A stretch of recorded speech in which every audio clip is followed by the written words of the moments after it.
Здравствуйте, дорогие друзья! Хочу сегодня с вами поговорить о вот таком ноже Victorinox.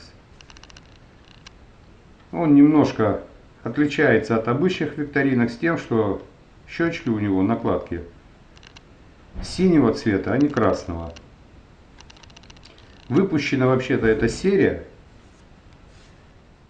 к юбилею основания Евросоюза. Помните, что у Евросоюза, значит, такой знак, звездочки на синем поле. И вот фирма Victorinox выпустила вот эти ножи к юбилею основания вот этого так называемого Евросоюза. Нож достаточно функциональный, имеет приятный качественный набор инструментов. Сейчас мы его взвесим, посмотрим, сколько он весит.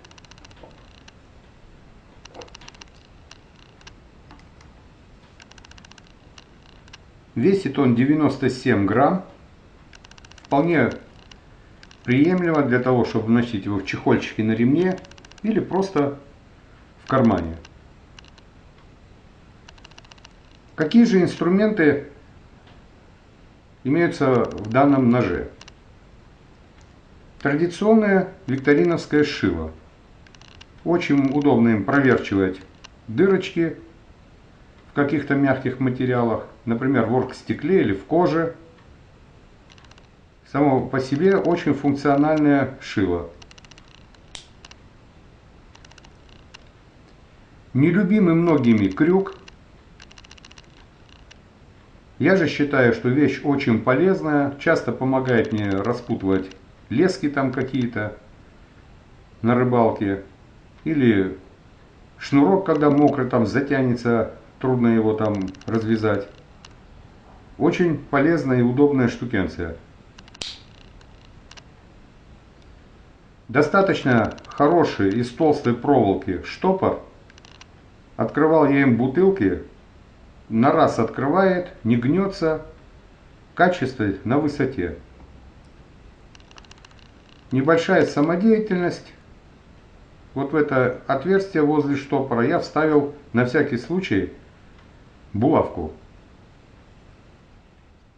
Пригодится в хозяйстве.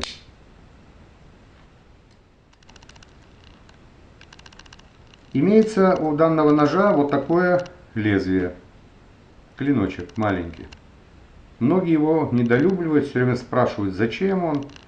Вы знаете, в повседневной городской жизни я вот этим малюсеньким клиночком пользуюсь чаще, чем основным клинком. Почему?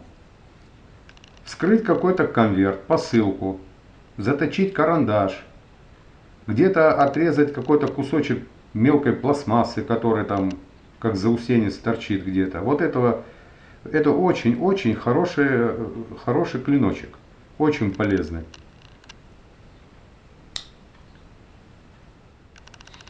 Как я уже показывал, имеется основной клинок,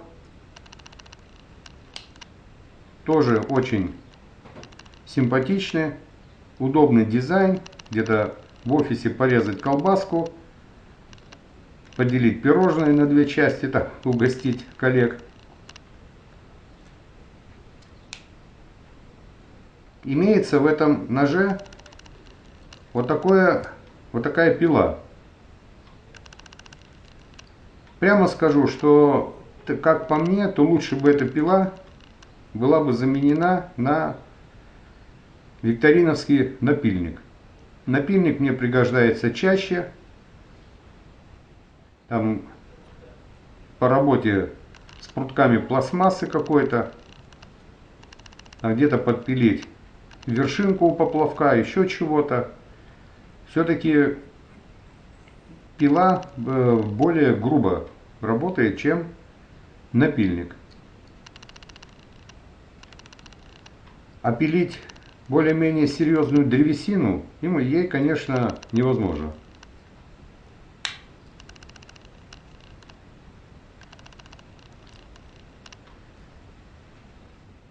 Дальше следуют ножницы.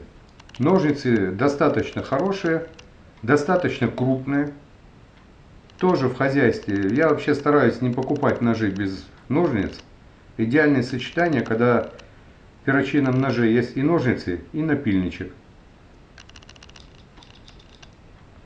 Отлично режут бумагу, мягкую там тонкую пластмассу.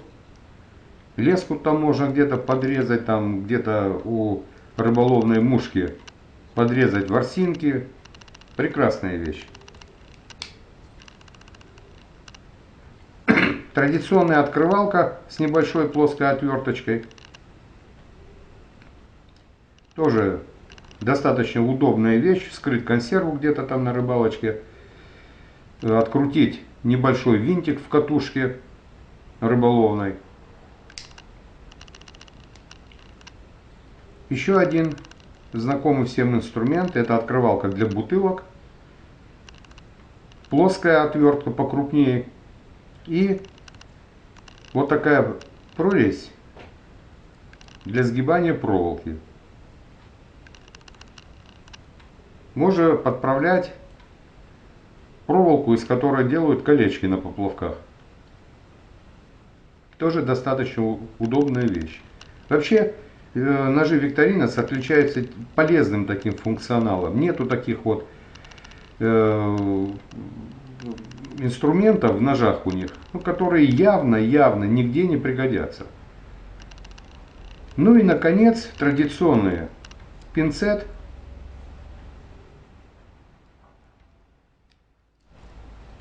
и зубочистка, которые тоже всегда могут пригодиться. Зубочисткой, например, иногда там выковыриваю грязь из катушек, когда там набьется там небольшая там какая-то грязь и заедать начинает катушку. Пинцет можно использовать для вытаскивания занос. В общем, вполне такой функциональный, приятный при использовании нож. Вот я сделал ему такой вот синий темлячок, подвесил сюда за колечко, так чисто для эстетики. Ножом этим я очень доволен, несмотря на то, что, как я уже говорил, был бы рад замене некоторых инструментов на другие инструменты, например, пилы на напильник. Ну и так меня устраивает. Вот, всем рекомендую.